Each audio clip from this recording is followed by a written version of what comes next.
વિદ્યાર્થી મિત્રો, છેલ્લે આપણે કોષની જે સાયન્ટિસ્ટ હતા, કોષના વૈજ્ઞાનિકો, એટલે કે કોષ જે છે એ કોષમાં વૈજ્ઞાનિકોનો આપણે ફાળો જોયો અત્યાર સુધી. હવે શરૂઆત કરવા જઈ રહ્યા છીએ. તેમાં આપણે જોવાનું છે હવે કોષનું વિહંગાવલોકન.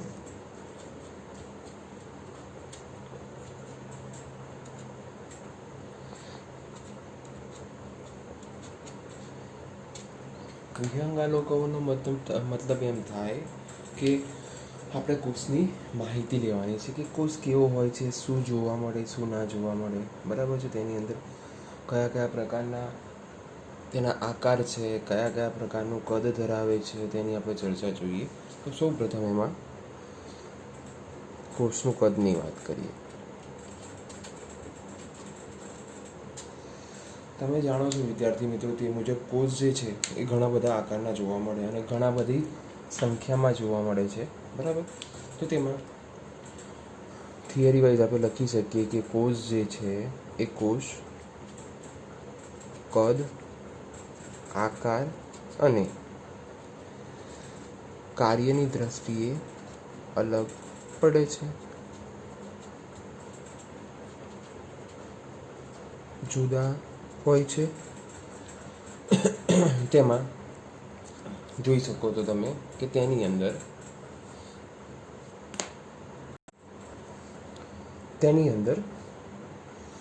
ઉદાહરણ તરીકે આપણે જોઈએ તો કે ઉદાહરણ તરીકે તેમાં સૌથી નાનામાં નાનો કોષ,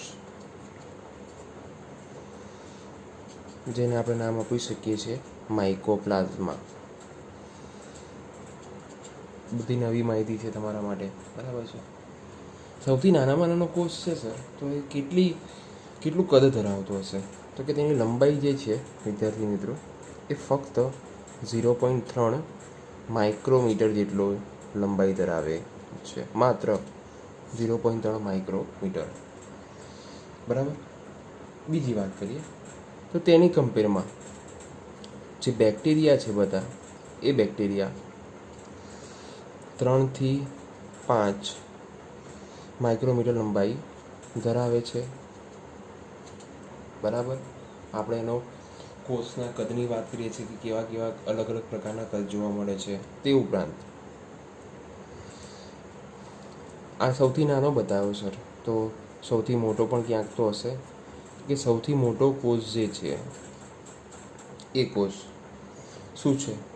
તો એક શાહમૃગ જે છે એ શાહમૃગનો અંડકોષ જે છે તે તેનો એક પ્રકારનો કોષ જ છે, બરાબર. તો આ એક એટલે શાહમૃગનું ઈંડું જે છે તે સૌથી મોટું કદ ધરાવે છે, બરાબર. તે ઉપરાંત જે બહુકોષી સજીવો છે એ બહુકોષી સજીવોમાં 7.0 માઇક્રોમીટર વ્યાસ ધરાવે છે. કોણ? લખવાનું રહી ગયું, રક્તકણ. આપણા શરીરના અંદર આવેલા રક્તકણ જે છે એ 7.0 માઇક્રોમીટર જેટલું વ્યાસ ધરાવે છે, બરાબર છે. હવે વ્યાસ એટલે આ રાઉન્ડરની વાત કરું છું. આગળ વધીએ છેલ્લે તો એમાં એક બીજું નામ આપણે એડ કરીએ તો તેમાં ચેતાકોષ. ચેતાકોષ છે વિદ્યાર્થી મિત્રો તમારો, તે સૌથી લાંબો કોષ આપણે કહી શકીએ છે, લંબાઈ ધરાવતો કોષ, લાંબો કોષ, બરાબર છે. તો આ વાત થઈ તમારી કોષના કદની. આગળ વધીએ છીએ કોષના આકાર તરફ. હવે કોષના આકારની ચર્ચા ઉપર વાત વધારી. આગળ જોયું આપણે કોષના કદની, હવે કોષનો આકાર.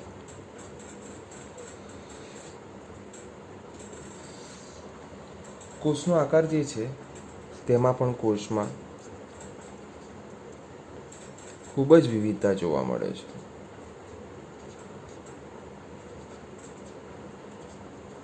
કેવા કેવા આકારના હોઈ શકે? આ આકારો બધા યાદ રાખવાના છે વિદ્યાર્થી મિત્રો કે તે બિંબાકાર, સ્તંભાકાર, ક્યાંક ને ક્યાંક આ વર્ડ બધા તમે ક્યાંક સાંભળ્યા હશે. ઘનાકાર, તંતુમય કે અનિયમિત આકારના પણ જોવા મળે છે. ઓકે, હવે સર આ આકારો કેમ અલગ અલગ પડ્યા છે તેની વાત કરીએ તો વિદ્યાર્થી મિત્રો, આ આકારો જે છે કોષોના આકાર, તે તેઓના કાર્યો અનુસાર જુદા હોઈ શકે છે. બરાબર, અલગ અલગ કાર્ય કરવા માટે અલગ અલગ કોષ વિવિધતા ધરાવે છે. આગળ ચર્ચા કરીએ થોડી. કોષ ઉપર આવીએ છીએ. એક સિમ્પલ વર્ડ આપું છું તમને. કોષ કેન્દ્રની વ્યાખ્યા. કોષ કેન્દ્રની વ્યાખ્યા શું છે? તો કે પ્રત્યેક કોષ જે છે એ પ્રત્યેક કોષની અંદર સઘન પટલમયુક્ત, સમજો, પટલયુક્ત સંરચના જોવા મળે છે. બરાબર છે, તે સંરચનાને કોષ કેન્દ્ર નામ આપેલું છે. દાખલા તરીકે આપણે ક્યાંક ને ક્યાંક જોયું હશે કે કોષ એની અંદર પટલમય રચના ધરાવતું કોષ કેન્દ્ર.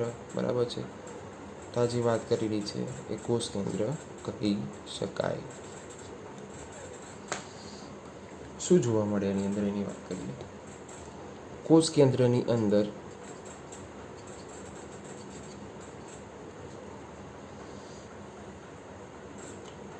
રંગસૂત્ર જોવા મળે છે.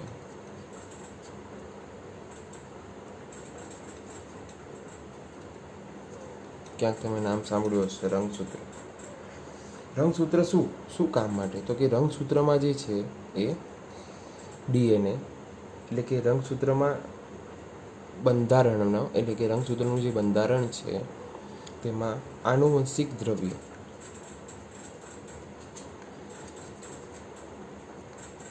ડીએનએ જોવા મળે છે. Clear that?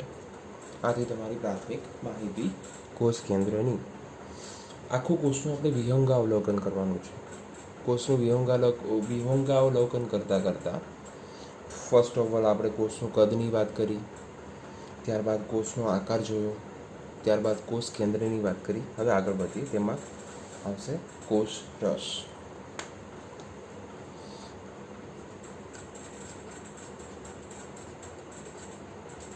જે તમારી સમક્ષ અહીં આપેલું છે. કોષ કેન્દ્રની બહારનો ભાગ જે છે તેને આપણે કોષરસ નામ આપીશું. શું જોવા મળે એની અંદર, કઈ રચના હોય છે તેની ચર્ચા કરીએ. આ રચના આપણે ફરીથી પણ પાછળથી સમજવાની છે, પણ તમારા સરળતા ખાતર અત્યારે હું તમને સમજાવું છું. બરાબર, આગળ વધીશું. કોષરસ. બંને આદિકોષ કેન્દ્રી, બંને જે કોષના પ્રકાર છે આપણે કે આદિકોષ કેન્દ્રી હોય કે પછી બહુકોષ કેન્દ્રી હોય અથવા સુકોષ કેન્દ્રીય હોય.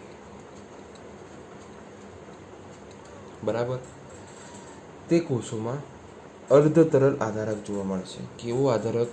તો કે કહી શકાય અર્ધ તરલ આધારક જોવા મળે છે, જેને કોષરસ કહેવામાં આવે છે. અર્ધ તરલ એટલે કે થોડુંક જેલી જેવું લિક્વિડ સબસ્ટન્સ જોવા મળે, જેલી જેવો પ્રવાહી પદાર્થ જોવા મળે છે, જે અર્ધ તરલ તરીકે ઓળખવામાં આવે છે. આધારક છે. આધારક કેમ? તો કે એની અંદર નાની પટલમય અંગિકાઓ આવેલી છે. બધાને શું કરે છે? તે ત્યાં સ્થાન આપવાનું કામ કરે છે. બરાબર છે, ઘણી બધી પ્રક્રિયાઓ જેની અંદર થતી જોવા મળે છે. જોઈએ એના વિશે આગળ વાત. તે ઉપરાંત કોષરસ જે છે એ કોષરસ કોષનું કદ રોકે છે. આગળ મેં તમને આકૃતિ બતાવી, ફરીથી બતાવું છું કે કોષ છે, કોષ કેન્દ્ર અને કોષ કેન્દ્રની આજુબાજુનો જે બધો જ ભાગ છે એ કોષરસ તરીકે ઓળખવામાં આવે છે, જે કોષનું કદ રોકે છે. થોડીક ચર્ચા કરીએ. વનસ્પતિ અને પ્રાણી કોષ બંનેમાં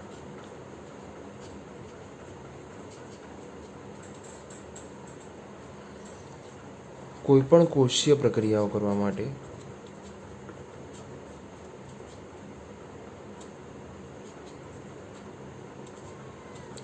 મુખ્ય સ્થાન કહી શકાય કે કોઈ પણ રાસાયણિક પ્રક્રિયા અંદર જ થાય, કોષરસની અંદર જ થતી જોવા મળે. મુખ્ય સ્થાન જે છે એ છે કોષરસ. બરાબર.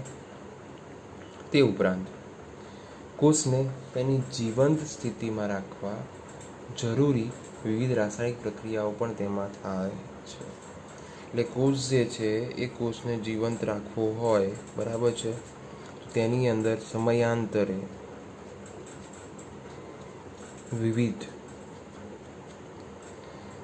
રાસાયણિક પ્રક્રિયાઓ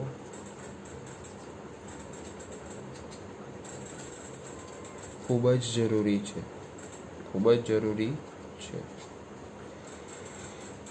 પ્રિયદર વિદ્યાર્થી મિત્રો, આ થઈ તમારી સિમ્પલ ઇન્ફોર્મેશન, એટલે કે કોષનું વિહંગાવલોકન થયું તમારું. કોષના વિહંગાવલોકનમાં આપણે એવું જોયું કોષ જે છે એ કોષનું કદ, ત્યારબાદ કોષનો આકાર જોયું, ત્યારબાદ કોષના આપણે પ્રકાર પડે, એટલે કે કોષ કેન્દ્ર અને કોષરસ, જેને આપણે થોડીક નાની પાતળી માહિતી દ્વારા આપણે તેને સ્થાપિત કરીએ.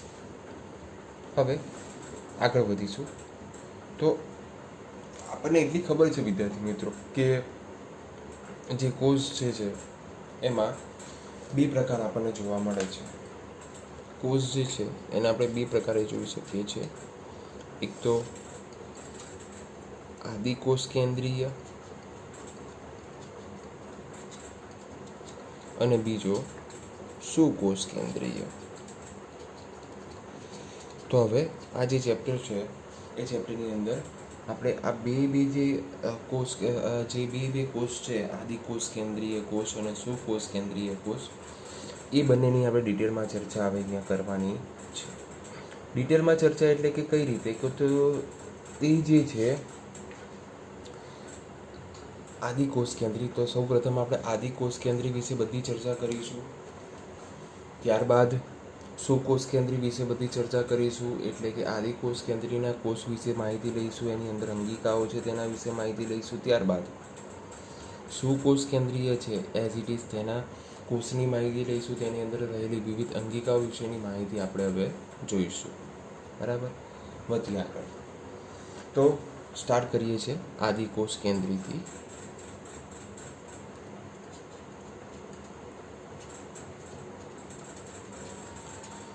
આદિકોષ કેન્દ્રીય વિદ્યાર્થી મિત્રો સમજો થોડુંક, તો કે જેને પ્રોકેરિયોટિક સેલ પણ કહેવામાં આવે છે.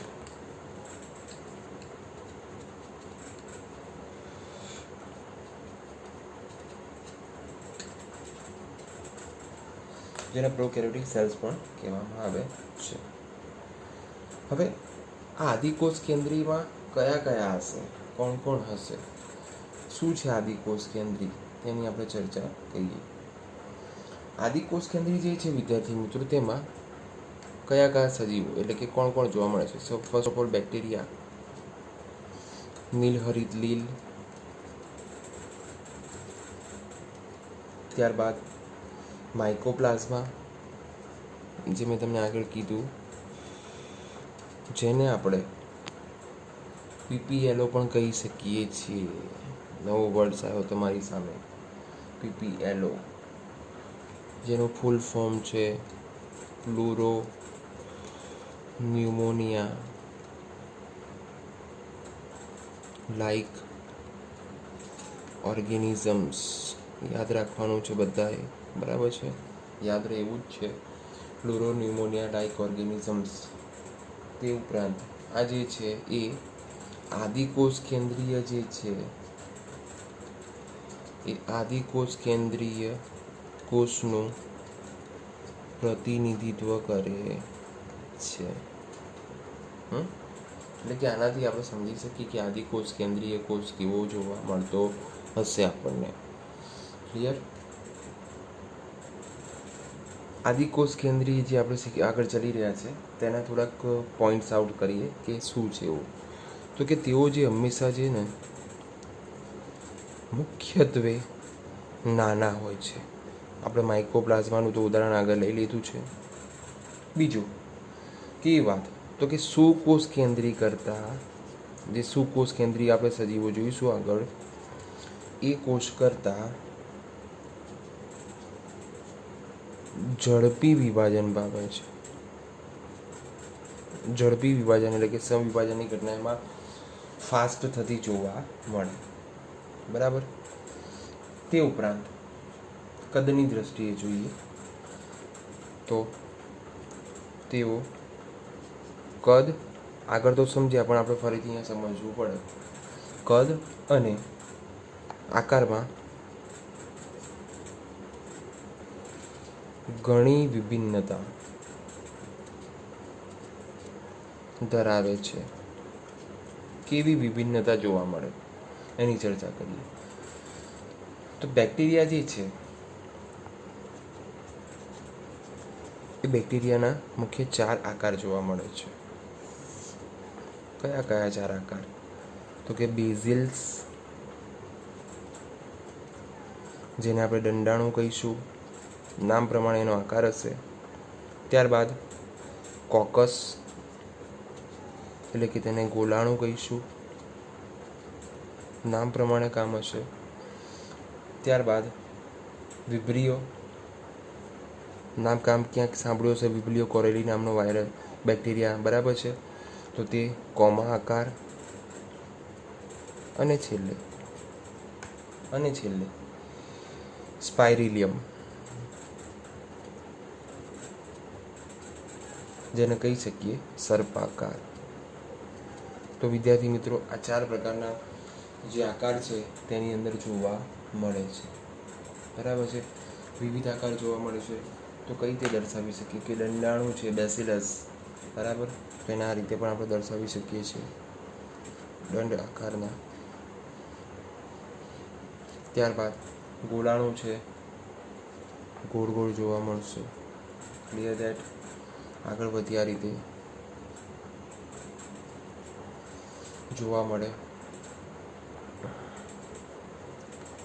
કોમા આકારના, કોમામાં કેવા હોય તો કે તે કંઈક દર્શાવે છે. આવો આકાર, હું આ રીતનો આકાર દર્શાવે કે આ રીતના કંઈક જોવા મળે, કોમા આકાર. ત્યારબાદ છેલ્લે સ્પિરિલિયમ, સર્પાકાર, આ રીતના કંઈક જોવા મળે છે. ડીએનએ નથી દોર્યું મેં. આ રીતના કંઈક જોવા મળે છે. તો વિવિધતાની દ્રષ્ટિએ તેઓ આકારમાં પણ ઘણું બધી અલગતા જોવા મળે છે. એક થોડી ડિટેલની વાત કરી દઉં તમને કે કોષ આધારિત કયા જોવા મળે છે. આપણને ખબર છે, મેં તમને આપણે કદાચ 10મામાં તમે ભણ્યા હશો કે વાયરસ એ સજીવ અને નિર્જીવને જોડતી કડી છે. વિદ્યાર્થી મિત્રો, વાયરસ કેવો છે ખબર છે કે તે બેક્ટેરિયાની અંદર પણ જઈને તે બેક્ટેરિયાને મારવાની તાકાત ધરાવે છે, ઈજા પહોંચાડવાની તાકાત ધરાવે છે. બરાબર. તો થોડુંક સ્ટ્રક્ચર તમારી સમક્ષ મૂકું છું.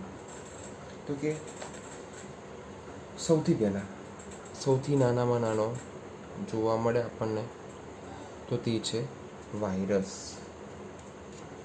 કદ કેટલું એનું? 0.02 થી 0.2 માઇક્રોમીટર. ઓકે. તેનાથી મોટું શું? તો કે જેનું નામ છે પીપીએલઓ. આગળ જ મેં તમને કીધું પીપીએલઓ. બરાબર. લગભગ કેટલું એનું કદ? તો કે લગભગ 0.1 માઇક્રોમીટર જેટલું જોવા મળે. લગભગ લખી શકીએ છીએ. આગળ એનાથી મોટું તો કે લાક્ષણિક બેક્ટેરિયા.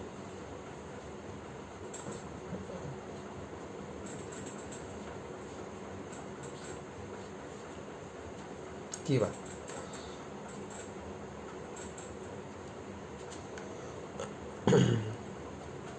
કદ કેટલું સાહેબ એનું? તો લાક્ષણિક બેક્ટેરિયા જે છે તે 1 થી 2 માઇક્રોમીટર જેટલું જોવા મળે. અને છેલ્લે આવે છે આપણા લાક્ષણિક સુકોષ કેન્દ્રી કોષ. બરાબર છે, જે છે તે 10 થી 20 માઇક્રોમીટર જેટલું કદ ધરાવે છે. એટલે હું તમને સમજાવવા જાઉં છું કે લાક્ષણિક કોષ જે છે એનાથી નાનો લાક્ષણિક બેક્ટેરિયા જોવા મળે, લાક્ષણિક બેક્ટેરિયાથી નાના PPLO જોવા મળે છે, એનાથી નાના વાયરસ જોવા મળે છે. તો આ રીતે જે આ 3 કડી છે જે આપણે સમજવાની છે આદિકોષ કેન્દ્રીય માટે, તે આપણા માટે ખૂબ જ મહત્ત્વની છે. આદિકોષ કેન્દ્રની રૂપરેખાઓ આપણે જોઈ લઈએ કે તેમાં કઈ કઈ વસ્તુઓ જોવા મળે છે. તો કે સૌ પ્રથમ જે આદિકોષ કેન્દ્રીય છે, બરાબર, શોર્ટ ફોર્મમાં લખ્યું છે આ કોષ, તે કોષનું મૂળભૂત સંગઠન જે છે, એટલે કે કઈ રીતે બને છે તે, બરાબર છે, તે શું છે? તો કે તે કયું છે કે તેઓના કાર્ય અને આકાર જે છે એ બંને વિભિન્ન હોવા છતાં, બંને અલગ હોવા છતાં તેઓ એક સમાન છે. આ એની ખાસિયત છે, યાદ રાખજો. બરાબર. શું ફરીથી રિપીટ કરું છું, મૂળભૂત સંગઠન તરીકે આપણે જોવા જઈએ તો કે તેઓના કાર્ય અને આકાર વિભિન્ન છે. આપણે બધા જે છે કાર્ય અને આકારની દ્રષ્ટિએ વિભિન્ન જ જોવા મળે, તો પણ તે જે છે એ એક સમાન જોવા મળે છે. કોણ? તો કે આદિકોષ કેન્દ્રીય કોષ. જોઈએ થોડી ડિટેલમાં ચર્ચા કે બધા જે આદિકોષ કેન્દ્રીય કોષ છે એ કોષમાં કોષરસની ફરતે કોષ દિવાલ આવેલી હોય છે. અને કોષમાં જોજો, તે આદિકોષ કેન્દ્રીય જે છે તેની કોષની બહારના પટલ પર કોષ દિવાલ જોવા મળે છે. બરાબર છે. તે ઉપરાંત કોષની અંદર રહેલું દ્રવ્ય એ કોષરસ કહેવામાં આવશે. આખો અંદરનો જે ભાગ છે તેને આપણે કોષરસ કહીશું. તે ઉપરાંત તેઓમાં સ્પષ્ટ કોષ કેન્દ્રનો અભાવ હોય છે. બસ આ જ એની ખાસિયત છે. સ્પષ્ટ કોષ કેન્દ્ર તેની અંદર આપણે જોઈ શકતા નથી. સ્પષ્ટ કોષ કેન્દ્ર જોઈ શકતા નથી. બરાબર છે. આ એની ખાસિયત થઈ. ફરીથી તેઓમાં કોષરસ પટલની ફરતે કોષ દિવાલ જોવા મળે છે. અંદર જે છે, અંદરની તરફ જોઈએ કે કોષમાં રહેલું તરલ આધાર દ્રવ્ય એ કોષરસ છે. તેઓમાં સ્પષ્ટ કોષ કેન્દ્રનો અભાવ જોવા મળે છે. બરાબર છે. આ 3 વસ્તુ થઈ. લખી દઈએ છીએ આપણે અહીંયા કે કોષરસની ફરતે કોષ દિવાલ,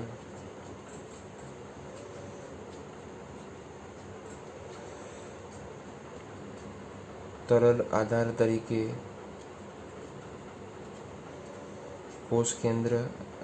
કોષરસ અને ના જોઈ શકાય તેવું સ્પષ્ટ કોષ કેન્દ્રનો અભાવ જોવા મળે છે. આ એની ચર્ચા થઈ. બરાબર, સિમ્પલ ચર્ચા. આગળ વધીએ છીએ. હવે અહીંયા મેં કંઈક દોરેલું છે, સમજજો. તો તેમાં શું છે તે એક પોઈન્ટ આમાં એડ કરીશું કે તેની અંદર આદિકોષ કેન્દ્રીય કોષ છે તે કોષમાં પટલમય અંગિકાઓનો અભાવ હોય છે. તમે આ ક્યાંક ને ક્યાંક પટલમય અંગિકાઓ વર્ડ જે છે એ ધોરણ 10માં કે 9માં સાંભળ્યું હશે.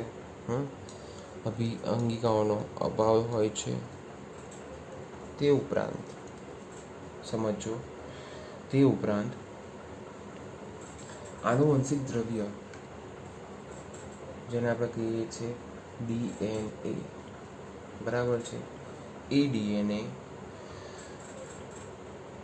પટલમય એટલે કે કોષ કેન્દ્ર જે પટલ છે તેનાથી આવૃત હોતું નથી. હું અહીંયા દોરો એટલે તમને મેં સમજાવ્યું કે જે આનુવંશિક દ્રવ્ય છે એ દ્રવ્ય કોષ કેન્દ્રમાં કોષ કેન્દ્ર પટલથી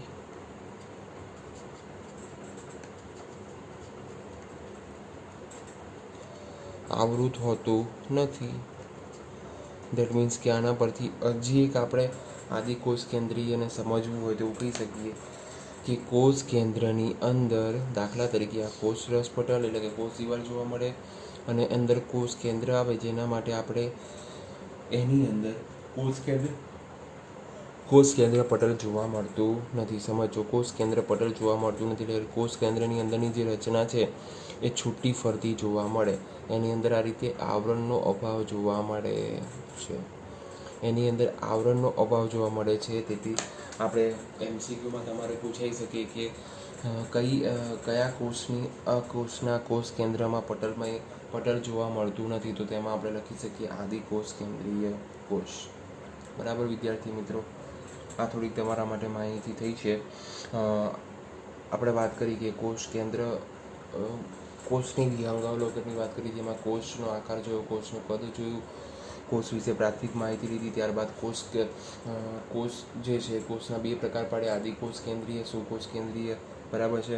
ત્યારબાદ આપણે આદિકોષ કેન્દ્રીય ચર્ચા સ્ટાર્ટ કરી. તેમાં આકાર જોયા, કદ જોયા અને થોડીક પ્રાથમિક માહિતી આપણે આદિકોષ કેન્દ્રીય વિશે લીધી.